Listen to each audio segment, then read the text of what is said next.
The British and Irish Lions are the best of the best, a super team brought together once every 4 years containing only world-class players. And yet, even with an elite crowd, sometimes one man can still stand apart. On this channel, I normally like to keep things very factual, purely stats-based analysis, but this week I hope you'll allow me a little nostalgia, a bit of romanticism, and not a small amount of self-indulgence as I talk about my favourite ever player and his greatest ever moments. This is the story of Leigh Halfpenny and the 2013 British and Irish Lions tour. So 2013 was actually Leigh's second call up to the Lions. He had been called up in 2009 for the tour to South Africa, but he'd had to pull out with injury that he sustained against the Cheetahs in the first game of the tour. Halfpenny started off his career as a winger, and within a couple of years he'd already won the Challenge Cup and the Anglo-Welsh Cup with his club side Cardiff. He'd broken into the Wales squad aged just 20, but following 2009 he was in and out of the squad. He was struggling to nail down his position. But his career was changed forever during the 2011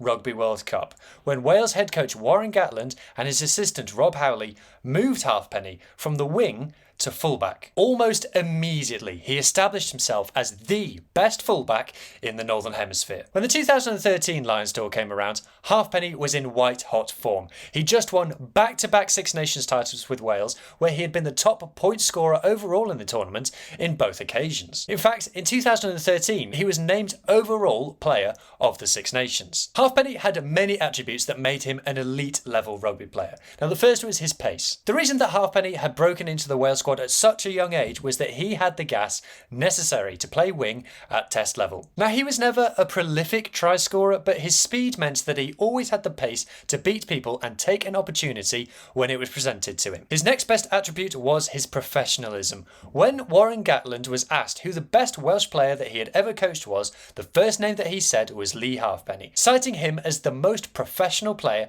he had ever worked with. Leigh Halfpenny's work ethic borderlined on neurotic. He became famous in Wales for practicing his goal kicking down at his local rugby club on Christmas Day. All of his career, coaches have fallen over themselves to tell people how much they admired and appreciated Leigh Halfpenny being in their team. In the years leading up to the 2013 Lions tour, he put on a considerable upper body mass. Now, this probably did rob him of a bit of his pace that we spoke about earlier, but what it meant was that he was able to assert himself physically against much bigger men. For instance, he became very, very good at servicing rucks and cleaning men out, which is something that fullbacks are required to do a lot more than you might think. And then there was his defence. Quite simply, Leigh Halfpenny is the best defensive fullback I have ever seen. When Wales were in their golden period, they operated two lines of defence. The first was 14 players, the second was Leigh Halfpenny. I became so used to watching him make try-saving tackles. In fact, he's kind of ruined other fullbacks for me. Now whenever I see a team concede a try, I think, well, Leigh Halfpenny would have stopped that. Of course he would. He's Leigh Halfpenny, whereas they're just a normal fullback. It wasn't just his last-ditch tackling, which I say again was absolutely elite. It was also his positioning in the backfield. He constantly frustrated teams at not being able to find space in behind Wales's line. Such was his game reading and his ability to cover space quickly. Genuinely, teams talk about the pendulum in the back three these days. Leigh Halfpenny was just a one-man pendulum. Something that Leigh Halfpenny was always underrated for was his playmaking ability. Now, throughout his career, he was often criticised for his lack of attacking X-factor compared to someone like Liam Williams, with whom he competed the Wales 15 jersey for many years. Halfpenny was never the kind of guy who was going to score a 60-70 metre individual solo effort. That just wasn't his game. But what Halfpenny was a second playmaker, and ironically these days that's what most test teams are employing at 15. His game reading ability and his excellent distribution skills allowed him to pull off critical try-creating actions under pressure. Wales produced many exhilarating fullbacks during Halfpenny's tenure, but they were always moved to the wing to accommodate Halfpenny at fullback. And finally, the thing that Leigh Halfpenny will be remembered for, his goal kicking. To put it simply, Halfpenny is the greatest goal kicker in rugby union of the last 15 years. I don't want to hear about a South African who can kick one from 60 metres at altitude. No one could combine distance and accuracy from the tee like Leigh Halfpenny. And this isn't just my opinion, I can back this up with statistics. When surveying the data, Opta found that the two most successful goal kickers over the last few years in Test rugby were two Welshmen, Dan Biggar and Leigh Halfpenny. Now Dan Biggar had a slightly better goal-kicking percentage at 86% to Leigh Halfpenny's 84%. But when I reached out to someone at Opta, they confirmed to me that the statistical difficulty of Leigh Halfpenny's kicks was much greater than Dan Biggar's. The average expected success of a kick that Leigh Halfpenny would take on was 69%, and he achieved 84%. He overachieved his expected goal-kicking success by 15%.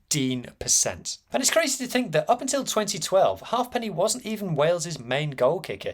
He was just the guy who took the long range ones. It wasn't until the 2012 Six Nations opener against Ireland that Halfpenny took the tee off Rhys Priestland. And from that moment, he pretty much instantly cemented himself as the best goal kicker in the world, bar none. Hey, so after I'd finished recording the main bit of this video, I actually found this interview with Neil Jenkins, the Wales and Lions kicking coach, in the New York Times of all places, talking about Leigh Halfpenny's goal kicking. He went on to explain Leigh's goal kicking practice routine, saying Leigh will try and nail one from every spot.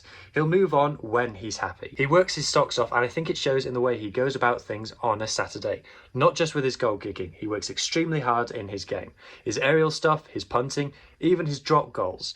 He's always trying to make himself a better player and a better kicker. And all of these attributes meant that by the time the Lions arrived in Australia in 2013, everybody had Leigh Halfpenny penciled in as the starting test fullback. For Halfpenny, this Lions tour was all about unfinished business. He both wanted to make up for the time he lost on the 2009 tour and avenge Wales's narrow 3-0 series defeat against Australia in the season before in 2012. Immediately, Halfpenny's amazing goal-kicking prowess was on show.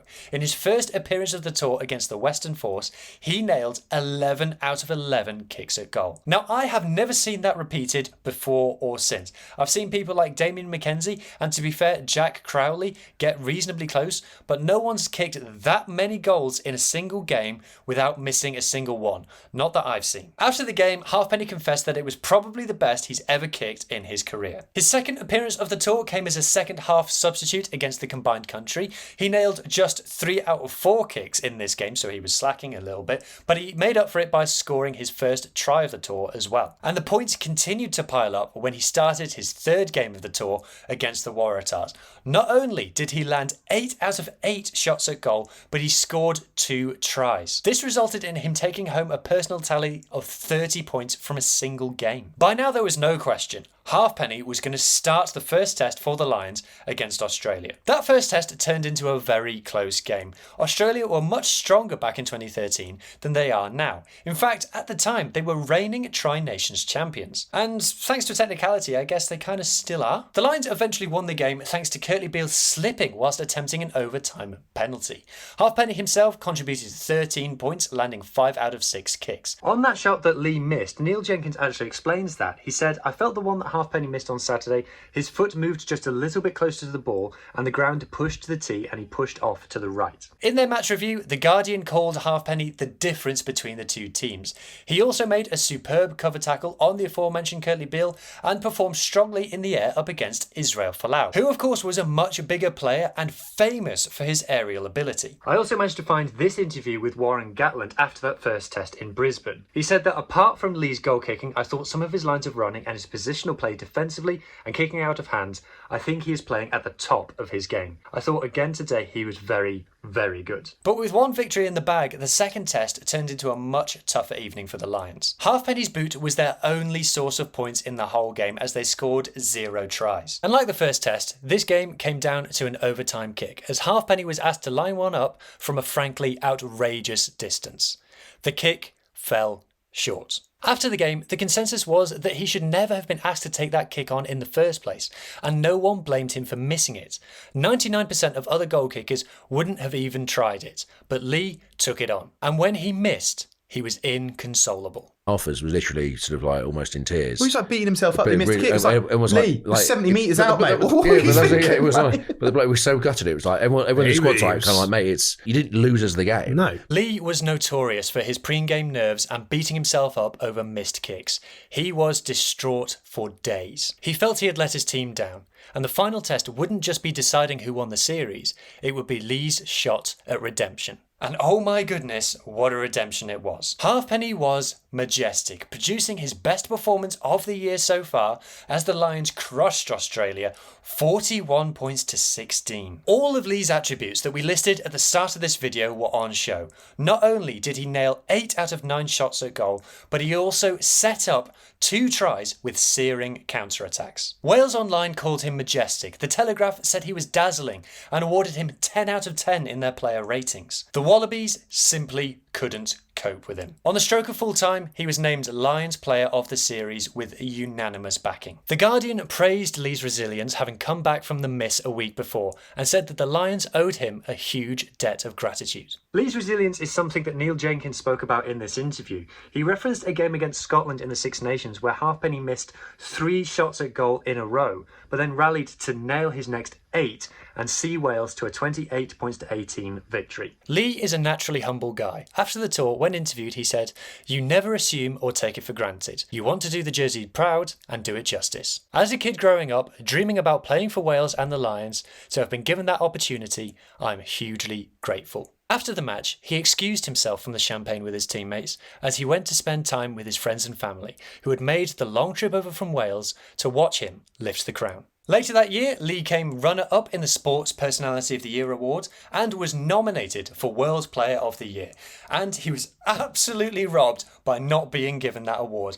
It's been 12 years and I'm still completely wound up about it. They gave the award to Kieran Reid. Now, Kieran Reid, great player. You know, if I was to try and sit here and argue that Kieran Reid was undeserving of praise, I would be stupid and wrong. Clearly, he's a world-class player, an all-time great, and deserves all of the accolades that he gets. And I get it. The All Blacks went undefeated in 2012, and it's probably the best rugby team that we've ever seen. So World Rugby probably felt that they had to honour that in some way with a World Player of the Year award. But I'm sorry, there's absolutely no way that Kieran Reid achieved higher in 2013 than Leigh Halfpenny did. Not only was he the player of the Six Nations and the top point scorer in the Six Nations, having won back-to-back Six Nations titles, but he was then named Player of the Lions series and broke the record for the most points scored on a Lions tour. That's points in Test series and points overall. The Lions had 121 points scored against them in 2013. Leigh Halfpenny scored 114 points on his own. Even accumulated over multiple tours, no player